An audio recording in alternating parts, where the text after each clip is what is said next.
हाँ तो बच्चों, लास्ट टाइम हम डिस्कस कर रहे थे character of an operation in a particular matrix.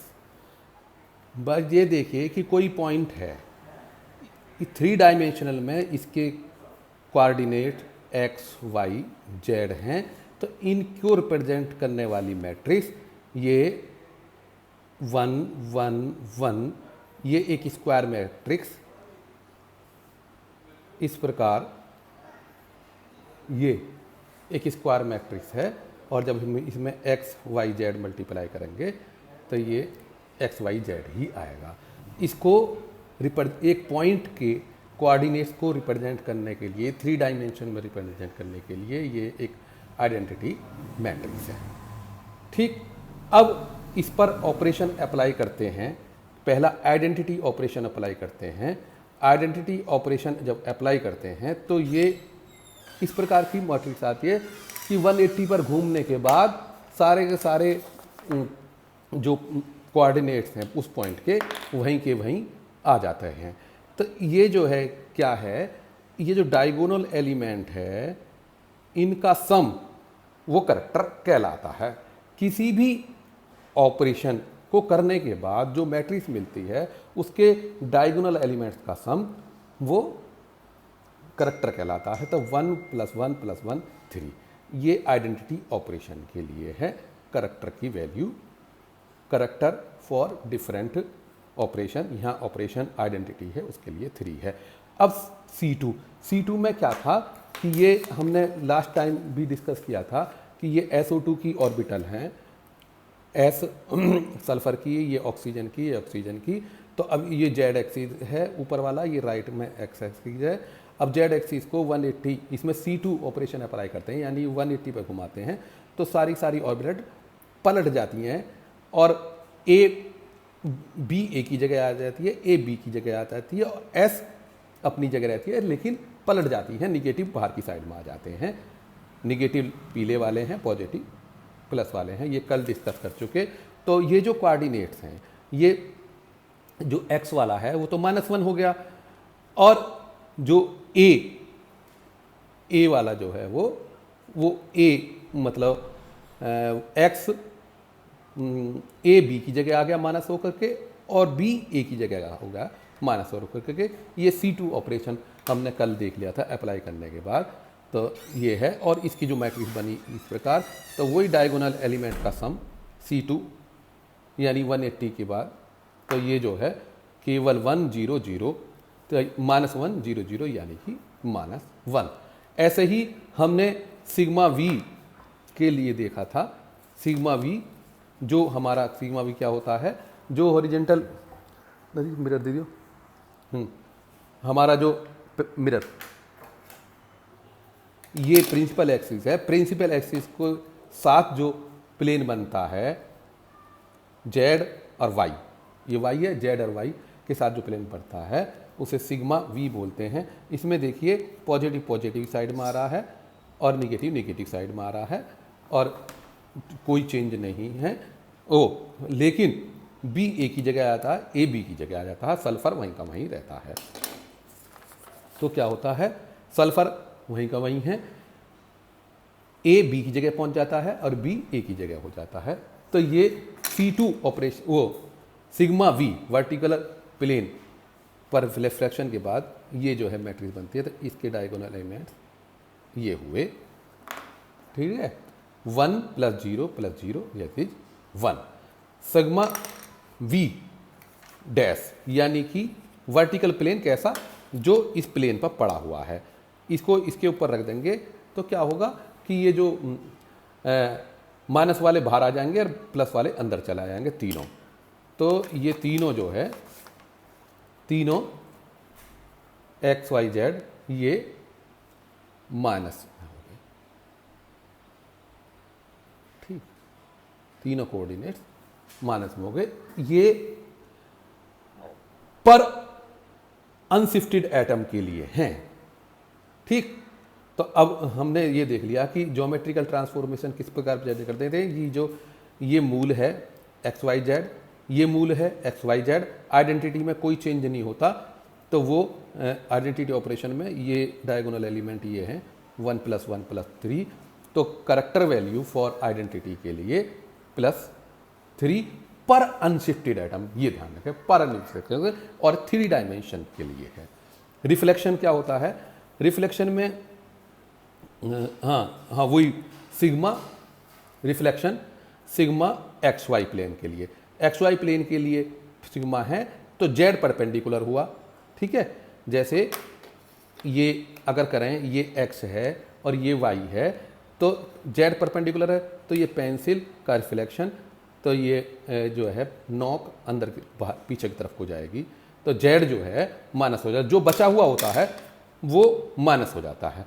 तो ये कोऑर्डिनेट्स Z वाला माइनस कर दिया, और जब इसे को मल्टीप्लाई करेंगे तो ये इस तरीके की मैट्रिक्स आएगी सिग्मा के लिए। अगर XZ है तो Y माइनस हो जाएगा, YZ है तो X माइनस हो जाएगा, और अगर XY है तो Z माइनस हो जाएगा।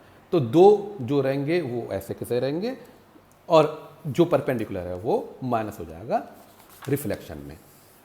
इन्वर्जन में क्या होता है? इस इन्वर्जन में इससे बढ़िया एग्जाम्पल ये वाला ले लेते हैं इन्वर्जन में। हाँ, तो ये देखिए कि अगर XZ प्लेन है तो वहाँ तो Y माइनस हो गया, और जैसे ये सिग्मा XZ प्लेन है तो Y माइनस हो गया, और सिग्मा YZ प्लेन है, YZ ऐसे रखे तो ये X माइनस हो गया। तो वही चाहे कोई सा भी हो प्लेन, उसमें एक माइनस होता है। तो यहाँ कंडीशन में क्या हुआ, ये वाला सिग्मा की वैल्यू में ये दोनों में -1 + 2 यानी +1 सिग्मा वर्टिकल सिग्मा प्लेन के लिए जो करेक्टर की वैल्यू है सिग्मा के लिए पर अनशिफ्टेड आइटम +1, ये दिमाग में रहनी चाहिए, फिर धीरे धीरे ये रट जाती हैं। इन्वर्जन का एग्जाम्पल हम ये ज़्यादा अच्छा देखेंगे। ये देखिए इन्वर्जन कि ये X है, ये Y है, ये Z है। इन्वर्जन अप्लाई करते हैं तो सब जो है निगेटिव में चला जाता है। Y लेफ्ट में चला गया, Z लेफ्ट में चला नीचे को आ गया ऊपर से, और ये बाहर से अंदर की तरफ चला गया X' जो भी है, ठीक। ये गलत कर रखा है, ये वाला तो Y' ही हो गया और ये वाला X' हो गया। हाँ, ये Z वाला, तो Z ऊपर से नीचे, Y राइट से लेफ्ट, और X बाहर से अंदर को, ठीक। तो तीनों माइनस इसमें हो जाते हैं, तो ये इस तरीके से -1 इनके डायगोनल एलिमेंट्स हो के -1 -3 सिग्मा I इन्वर्जन के लिए character chi for inversion is equal to -3। Reflection देखा, इन्वर्जन देख लिया। अब चलते हैं प्रॉपर रोटेशन पर। प्रॉपर रोटेशन में मैट्रिक्स तो वही है 1 1 1, बाकी डायगोनल एलिमेंट तो 1 1 1 है, बाकी 0 है। स्क्वायर मैट्रिक्स, यूनिट मैट्रिक्स, ठीक, ओरिजिनल मैट्रिक्स।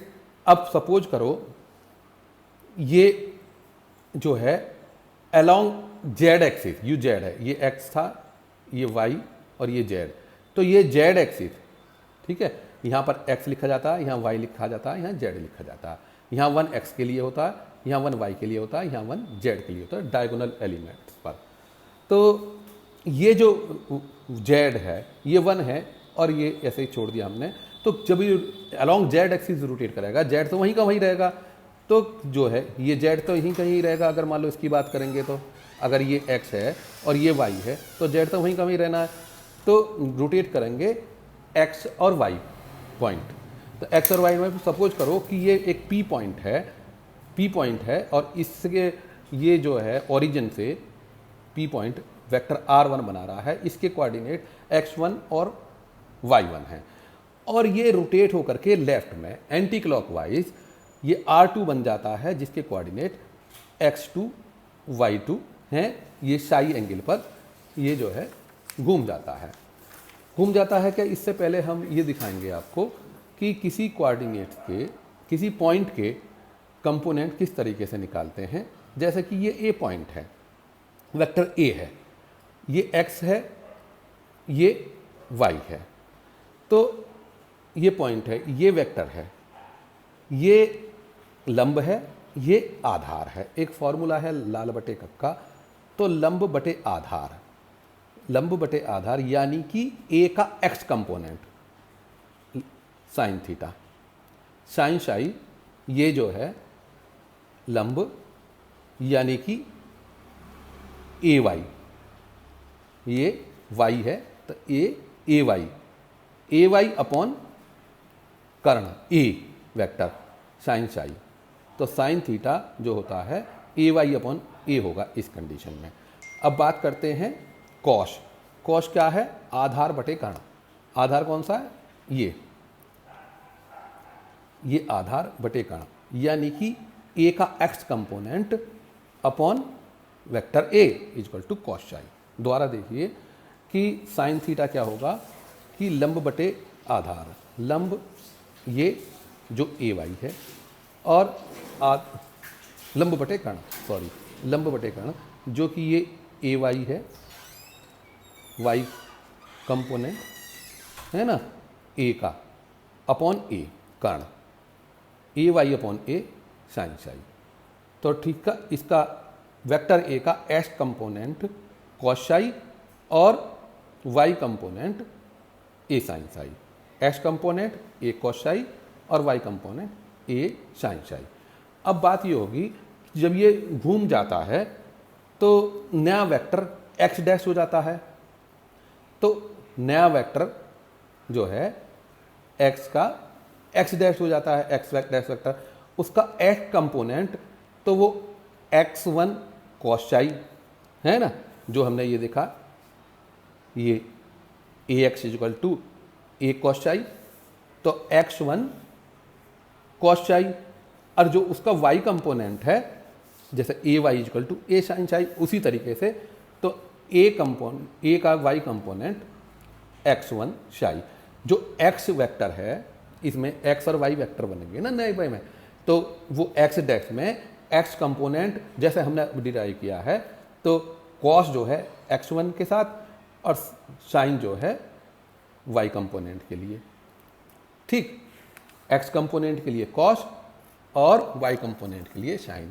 अब इसका जो y कंपोनेंट जो r1 का मूव करेगा तो y कंपोनेंट तो y1 रोटेशन, y1 रोटेट करेगा, y1 बनेगा, तो उसका न्यू वेक्टर जो y डैश है उसका x कंपोनेंट जो होगा माइनस साइन साई होगा, कि जो यहाँ कॉस था अब वो साइन हो गया क्योंकि y की बात कर रहे हैं हम, ठीक।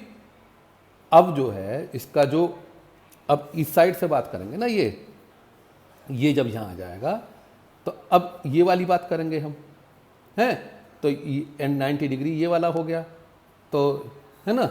तो इस कंडीशन में क्या होगा कि जहाँ x जो है वो x जो है वहाँ कॉस था, वहाँ अब साइन हो जाएगा x कंपोनेंट, और x कंपोनेंट x जो है इधर पहुँच करके ये माइनस हो जाता है, तो x component minus y sine psi होगा y वेक्टर का।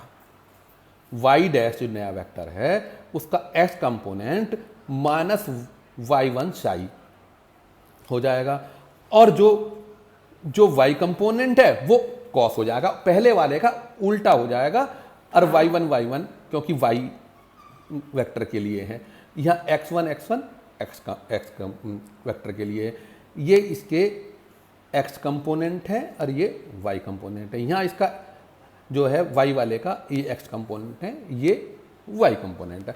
कुल मिलाकर के बात ये है कि ओरिजिनली कॉस जो है x के लिए था, साइन y के लिए था, फिर जो है जब ये रोटेट कर गया तो उस कंडीशन में जो y का जो y डैश जो वेक्टर है उसका x कंपोनेंट कॉस की जगह साइन हो गया, और जो है x माइनस साइड में हो गया था तो y1 साइन साई हो गया, और इसका जो है साइन की जगह y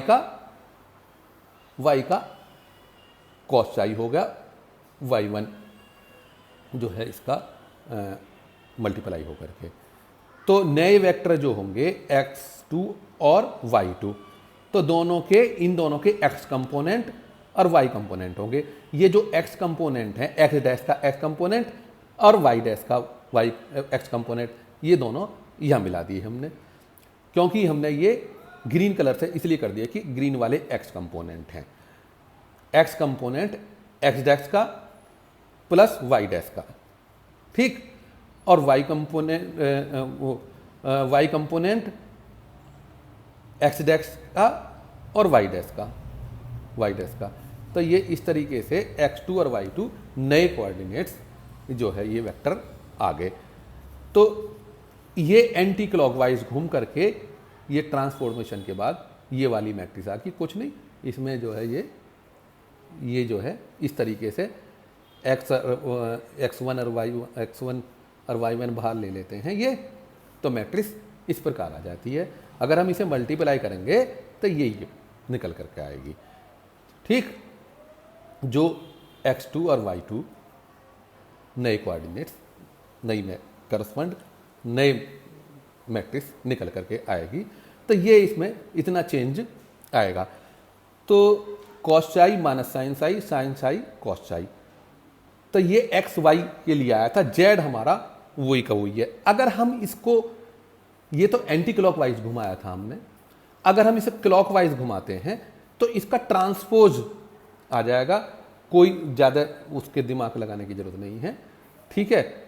बस कि ये एंटी क्लॉकवाइज था, क्लॉकवाइज के लिए इसका ट्रांसपोज आ जाएगा। ट्रांसपोज रॉ को कॉलम में बदल देंगे, cos psi minus sine psi, ये आ गया cos psi minus sine psi cos psi. तो रॉ को कॉलम बदलने पर ये क्लॉकवाइज आ जाएगा, ये साइन साई माइनस वाला इधर आ जाएगा, ट्रांसपोज ऑफ फर्स्ट करके ये आ जाएगा। तो ये 2 डायमेंशंस के लिए 2 XY कोऑर्डिनेट के लिए हुआ। जेड हमारा वहीं का वहीं फिक्स है, तो टोटल मैट्रिक्स फाइनली क्या हो गई, cos psi sine psi 0 minus sine psi cos psi 0। ये क्लॉकवाइज के लिए 0 0 1 X1 Y1 Z1 कोऑर्डिनेट्स में इतना चेंज आया, तब ये X2 Y2 Z2 नई मैट्रिक्स मिल गई, ठीक। तो अब क्या है, इसके ये हो गया हमारा, तो इसके जो वो हो गए डायगोनल एलिमेंट ये हो गए, है ना। तो ये हो गया, है ना, 2 cos साई प्लस 1, ये हो गया करेक्टर फॉर CN, ठीक, CN, ठीक। साई जो है 360/n के बराबर होगी, जो एंगल है वो 360 बाई, ये साई जो है 360/n हो जाएगा। तो ये 2 cos साई प्लस 1 इसका करेक्टर हुआ। आगे कौन से के लिए कितना होगा ये अभी बाद में देखेंगे। चलिए अब बात चलते हैं इम्प्रॉपर रोटेशन की। इम्प्रॉपर रोटेशन में क्या होता है, C3 या तो पहले होता है या बाद में होता है। इम्प्रॉपर रोटेशन S3 की बात करते हैं तो C3 पहले होता है या बाद में होता है। फिर उसका परपेंडिकुलर, ये जेड एक्सिस के अलोंग अगर C3 रोटेशन हुआ तो इसका परपेंडिकुलर प्लेन XY हुआ। अगर ये Y होता तो XZ होता, अगर ये X होता तो ये X होता तो YZ होता। तो कुल मिलाकर के जो प्रिंसिपल एक्सिस है उसके परपेंडिकुलर रिफ्लेक्शन होगा। ये चाहे इधर लिख दो चाहे इधर लिख दो, दोनों की वैल्यू एक ही निकल कर आएगी। लेकिन जनरली हम इसी हैबिट में रखते हैं कि C थ्रू Z पहले ऑपरेट करेंगे फिर सिग्मा XY, ठीक। तो हमारे ये जो C3 ये जो रोटेशन, प्रॉपर रोटेशन की जो मैट्रिक्स निकल करके आई थी वो ये आई थी। अब सिग्मा XY में क्या होगा, Z परपेंडिकुलर है तो वो माइनस हो गया, और ये हमारी C3 वाली मैट्रिक्स है, वही C3 वाली, ठीक। ये C3 वाली मैट्रिक्स है। तो C3 और ये यहाँ जो थीटा की वैल्यू साई की वैल्यू जाएगी वो 360 अपॉन ये 360 अपॉन 3 यानी कि 120 आ जाएगी सबकी साई की वैल्यू, है ना। तो तब ये C3 के लिए हो जाएगी मैट्रिक्स। अभी तो ये Cn के लिए है तो साई की वैल्यू ही रखनी पड़ेगी हमें। तो क्या होगा, इन दोनों को मल्टीप्लाई कर लेंगे, मल्टीप्लाई करेंगे तो बाकी तो दोनों को 1 1 है तो ये तो कोई फ़र्क नहीं पड़ने वाला। ये जेड जो है ये -1 होकर के -1 हो जाएगा। इसका मल्टीप्लिकेशन सीख लेना कि कैसे है कि ये 3 इन तीनों से, फिर ये 3 इन तीनों से, ये 3 इन तीनों से मल्टीप्लाई करेंगे तो ऊपर वाले आएंगे।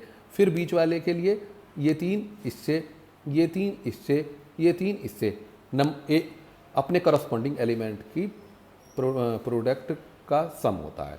फिर थर्ड के लिए ये 3 इससे, ये 3 इससे, ये 3 इससे। तो जब ये 3 इससे करेंगे तो 0 0 तो होंगे ये, और ये 1 हो जाएगा, -1 1 1 -1, तो ये -1 आ जाएगी। तो कुल मिलाकर के जो C3 है उससे ये माइनस और आ जाता है, ठीक, S3 में। अब इसका क्या हो गया, ये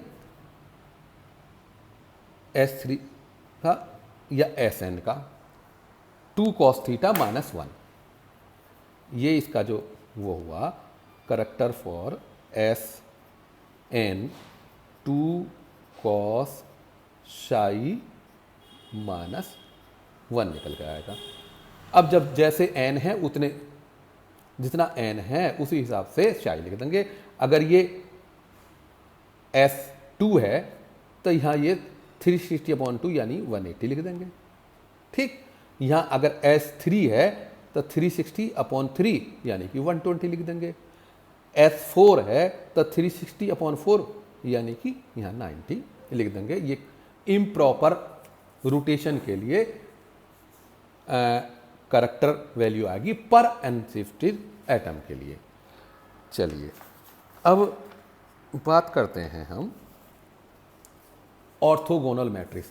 ऑर्थोगोनल मैट्रिक्स ये है कि कोई मैट्रिक्स और उसकी ट्रांसपोज यानी कि उसकी इनवर्स, इसका ट्रांसपोज लेंगे 0 1 1 तो 0 0 1 0 0 1 0 0 0 1 0 0 1 और -1 0 0 -1 0 0, ये इस मैट्रिक्स का ट्रांसपोज ये है।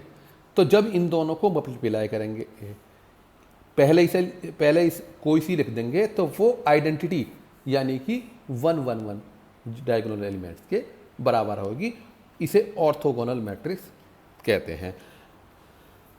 अगर हम क्लॉकवाइज करें तो एंटी क्लॉकवाइज करेंगे तो उसका इन्वर्स आएगा, ठीक, और दोनों एक दूसरे की इन्वर्स होगी और ट्रांसपोज होगी। और साथ साथ ये चीज़ और है कि इनके जो करैक्टर के सम है ना वो एक से हैं।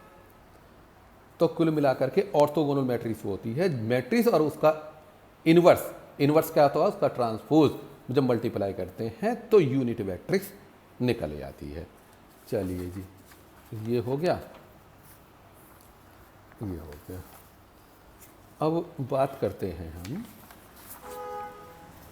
ये हम पहले कर चुके हैं, ये आइडेंटिटी के लिए +3 करेक्टर वैल्यू, इन्वर्जन के लिए -3, है ना।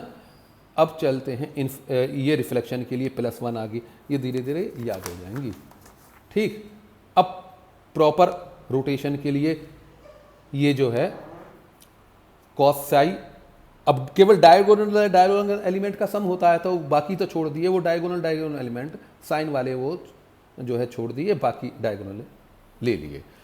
तो कुल मिलाकर के जो ये है कि ये Cn dash character value 1 + 2 cos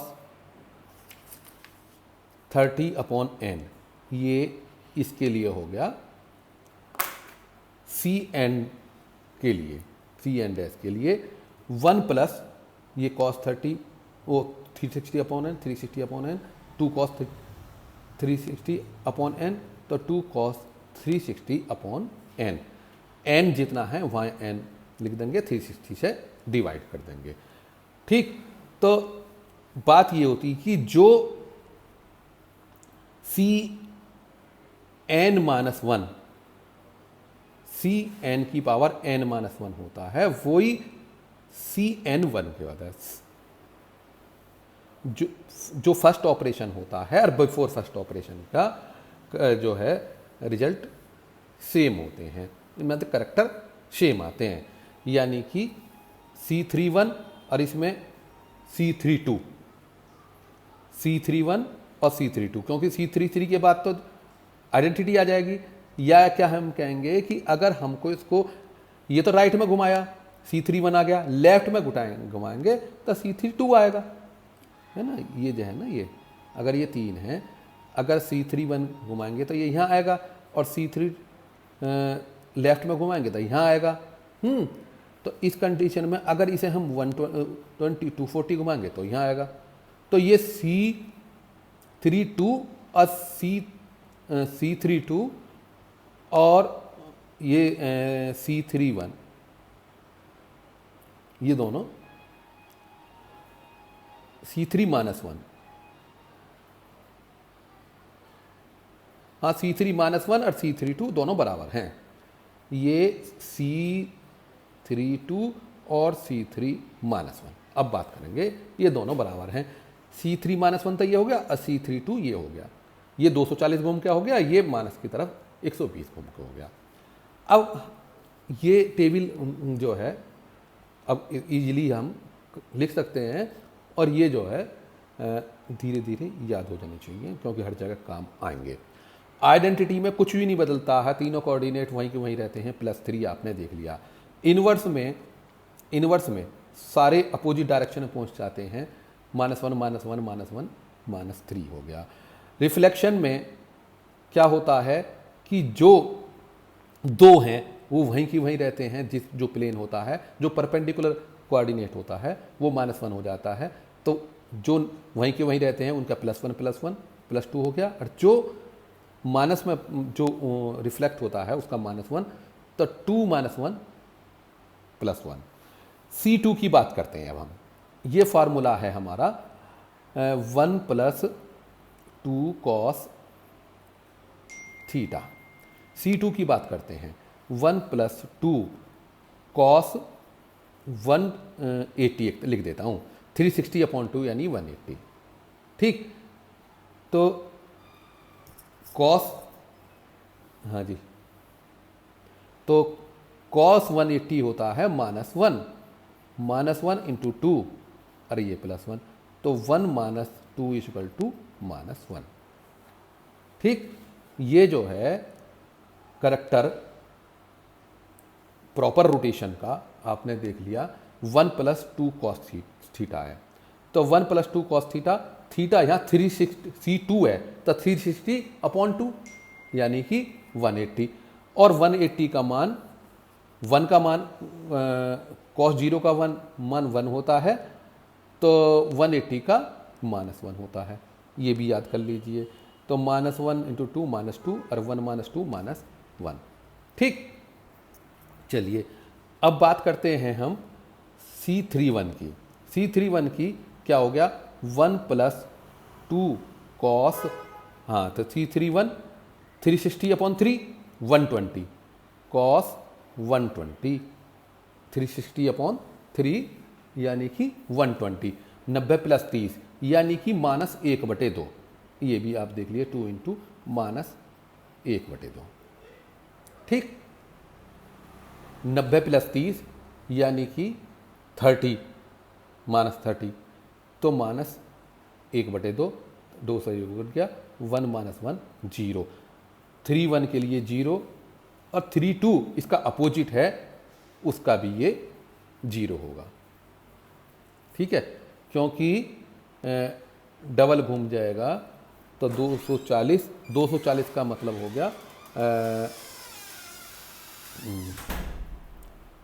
240, है ना, या हाँ जी, इतना आएगा 240, 12 दूनी 24, तो 240, तो 240 360 माइनस 120 आ जाएगा। तो यही निकल के आएगा। बल्कि हम ये भी कहेंगे कि इसके अपोजिट डायरेक्शन में, है ना, C3 माइनस 1 का भी यही वैल्यू निकल के आएगी।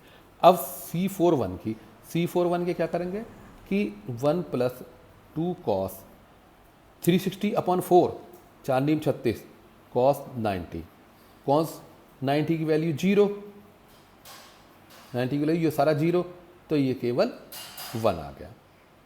और बात यह है कि इसका लेफ्ट यानी कि C4 माइनस 1 या C43 एक ही चीज़ होती है, और C4 माइनस 1 और C41 का वही प्लस 1।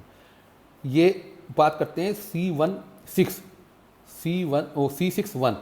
C6 का एक ऑपरेशन, यानी कि 1 plus 2 cos 360 upon 6, 6 छिंग 36, 60 degree.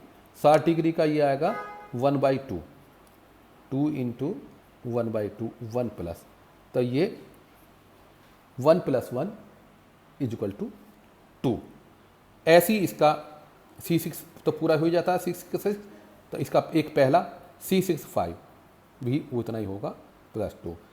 S31 का अपना देख लिया, यहाँ से ऊपर अभी ये प्रॉपर आया था, इम्प्रॉपर का हम डिस्कस कर सकेंगे। 2 cos theta minus 1, 2 cos theta minus 1, improper को दोबारा देख लेते हैं।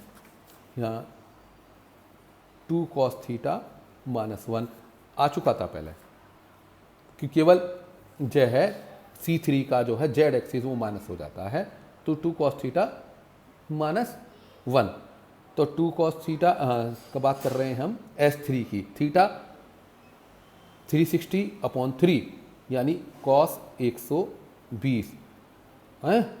cos 120 का मान -1, -1, ये माइनस 1/2 नहीं, यहाँ लिख देता हूँ, ये -1/2 और -1, तो 2 से 2 कट गया, -1 -2 हो गया S3 का। S31 का -2, तो S32 का भी -2, एक पहले वाला। अब बात करते हैं S41 की। S41 में 90 का cos 90, ये 0 है, चलिए कर लेते हैं, -1 cos 90, 2 cos 90, यहाँ 0 होता है, cos 90 0, 0 -1, तो ये -1 हो गया। ऐसी S43 का होगा। S61 2 cos कितना हो गया, 6 छिंग 36, 2 cos 60 -1, तो क्या होता है cos 60, 1/2, 1/2 इंटू 2, 1 -1 यानी कि 0। ठीक है, तो इनको याद कर लीजिए। और दूसरी बात ये है कि ये -2 आया S3, ये 6 इसका अपोजिट है, C6 का अपोजिट S3, और ये S41 इसका आधा, ये C2 की तरह है, और ये S6 ये C3 की तरह है। ठीक, तो इन्हें पक्की तरीके से याद कर लीजिए, प्रैक्टिकल करेंगे, ये हर जगह काम आएंगे ये सारी वैल्यूज़। ठीक, और पहले हम बता चुके हैं अनशिफ्टेड एटम के लिए, तो इसकी कोई ज़रूरत नहीं है, दैट्स ऑल। बस अब एक आपका ऑर्थोगोनल थ्योरम, गेट ऑर्थोगोनल करवानी है।